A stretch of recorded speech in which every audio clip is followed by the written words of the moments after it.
بسم الله الرحمن الرحيم. عن أم حبيبة رضي الله تعالى عنها قالت: قال رسول الله صلى الله تعالى عليه وسلم: من صلى في يوم وليلة 12 ركعة بني له بيت في الجنة. رواہ الترمذی۔ نبی کریم صلی اللہ علیہ وسلم نے ارشاد فرمایا: جو شخص رات اور دن میں 12 رکعت سنت پڑھے گا اس کے لیے جنت میں ایک گھر بنایا جائے گا۔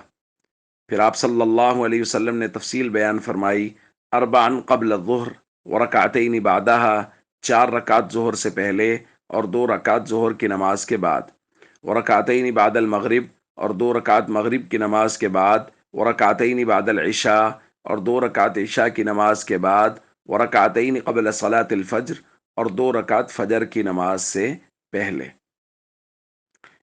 دوستو، یہ سنت نماز ہے۔ نبی کریم صلی اللہ علیہ وسلم نے جس سنت کو تاکید کے ساتھ بیان فرمایا، اپنے قول کے ساتھ یا اپنے عمل کے ساتھ اس کو دوام اور تاکید کے ساتھ پڑھا، تو اس کو کہا جاتا ہے یہ سنت مؤکدہ ہے، یعنی حضور نے اپنے قول یا اپنے فعل کے ذریعے سے اس کی تاکید بیان فرمائی ہے۔ تو اللہ فقہا کو جزائے خیر دے، انہوں نے ایک خوبصورت اصطلاحی طریقہ اختیار کیا کہ اس کی ایک اصطلاح بنا دی کہ یہ سنت مؤکدہ ہے، یعنی نبی پاک صلی اللہ علیہ وسلم کی طرف سے اس کی تاکید آئی ہے کہ اس کو پڑھنے کا یہ بہت بڑا ثواب ہے، اس کا بہت بڑا اجر ہے، یا کسی جگہ کسی کو چھوڑنے پر وعید ہے۔ تو یہ نبی کریم صلی اللہ علیہ وسلم کی طرف سے 12 رکعت کی یہ تفصیل آئی ہے۔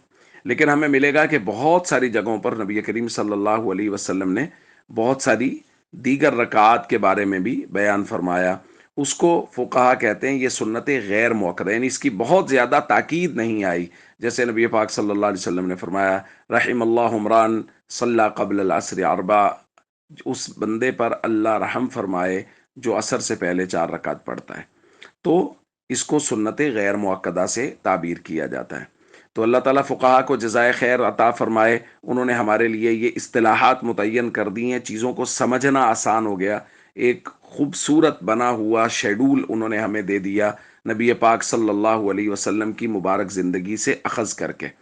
اس لیے ہم سب کو چاہیے ہم اپنی زندگی کو فرائض سے، سنن و مستحبات سے مزین کریں، خوبصورت کریں، فرائض کی پابندی کریں، سنن و مستحبات کی پابندی کریں، اور کوشش کریں کہ ہماری زندگی ان نیک کاموں سے بھری ہوئی ہو۔ اور اسی طرح ہم سب کو فقہائے کرام اور امت کے جو لوگ جن کے ذریعے سے یہ دین کی خوبصورت خوشبوئیں ہم تک پہنچی ہیں، ہم دل و جان سے ان کے شکر گزار ہوں۔